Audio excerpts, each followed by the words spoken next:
For second half cycle, what will happen? This one will become negative, this one will become then also negative, then this one will be positive. Negative is, if this will be negative, this will be also negative, this is positive. So negative is connected with P side and this one will be positive, right? So for second half cycle, A will be negative, so P will be also, so P will be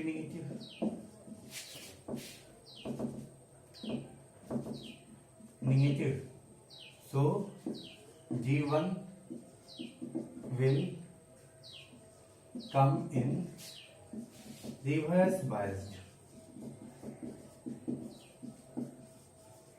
So no current will flow through G1, and when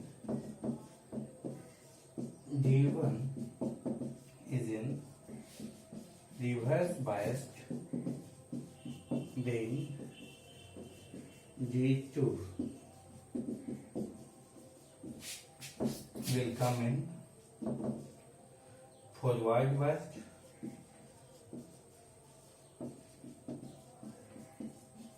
and thus current will flow due to G2,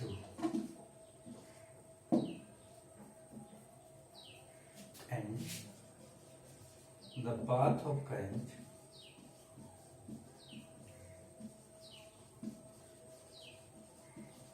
will be Q G2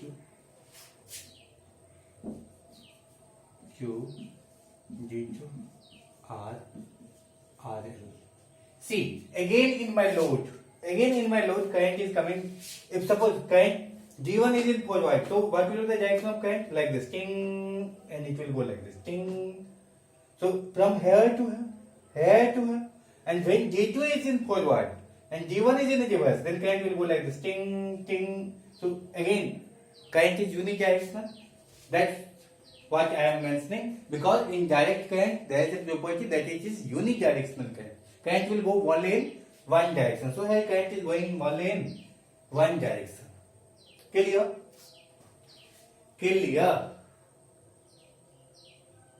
So if suppose I want to make graph,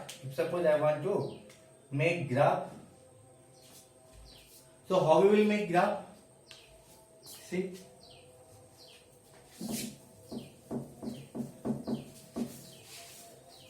in full wave rectifier, how we will make graph? Try to understand that one.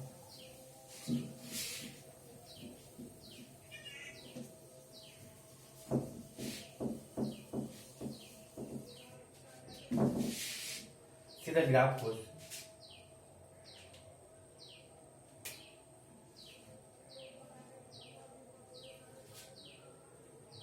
This is input signal. If input signal is like this, and this is output signal,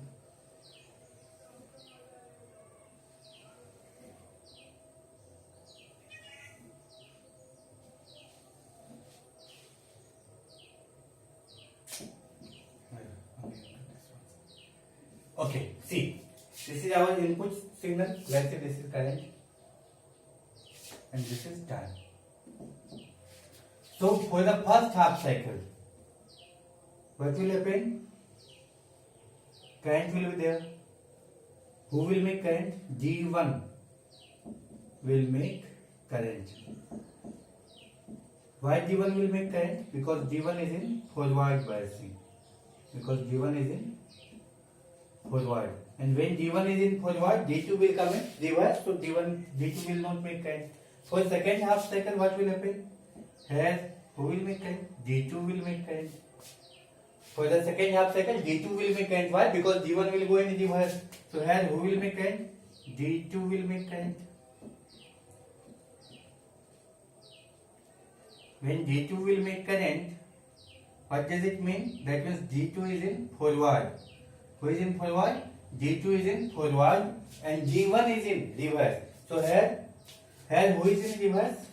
Here D1 will be in forward and D2 will be in reverse. D2 is in reverse. D2 reverse and D1 forward.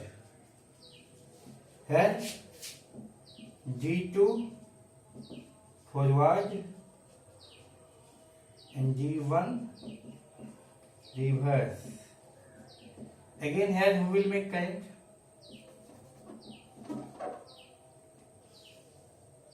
Here who will make current? D1 will make current.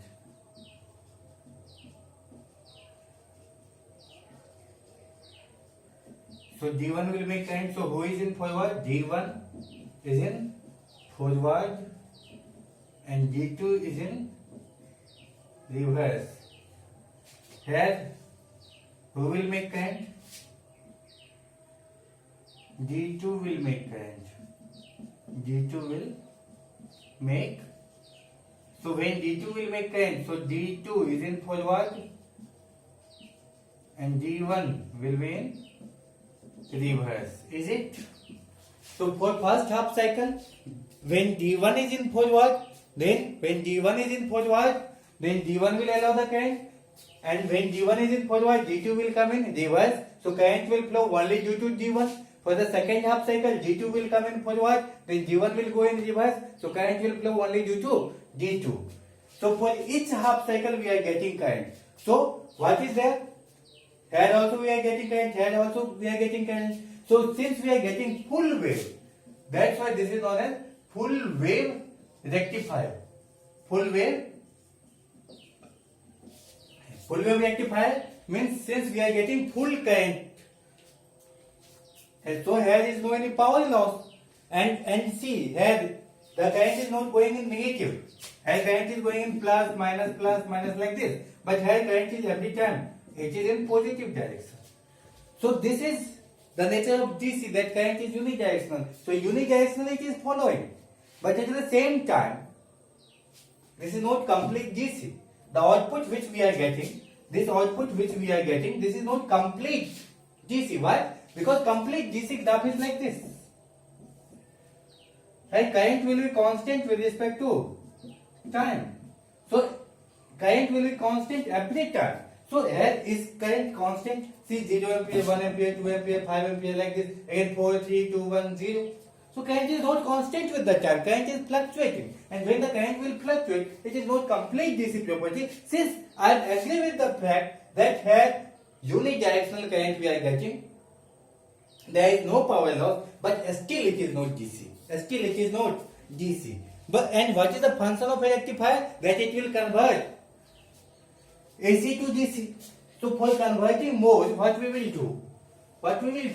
That now we will use a filter circuit. Why? Because here AC nature is coming now. So we will filter that AC. Filter means शांत देंगे. We will filter that AC. How we will filter that one? Try to understand.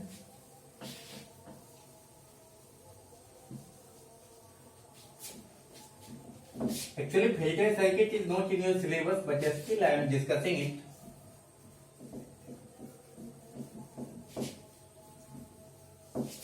So understand that how we will make filter circuit. Let's say this is our rectifier.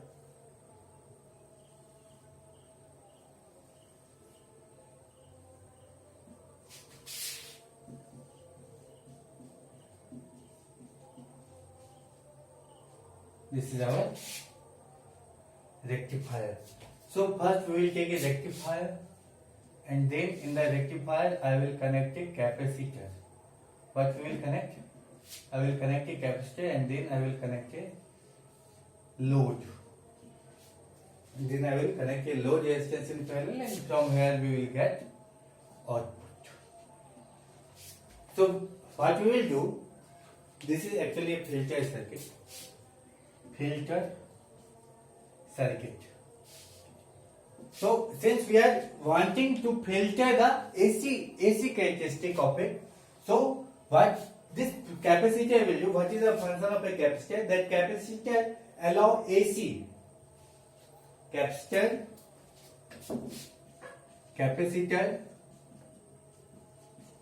will allow AC and it will block DC. So through this capacitor AC current can pass, but DC will not pass. So AC we are filtered. So this capacitor will filter all the AC component. Whatever the DC component will be left, that will come here in my mobile phone. So we will get only DC component. We will get only DC component. So here, let's suppose I have connected my mobile phone. Then we will connect only. We will get only here. If our mobile is there, so we will get only what? We will get only DC current. We will get only DC. So here capacitor is acting like a filter circuit. So capacitor will filter the component. So it will only allow alternating current, and this property you will study in alternating chapter. Hope you have understood this lecture. Thank you.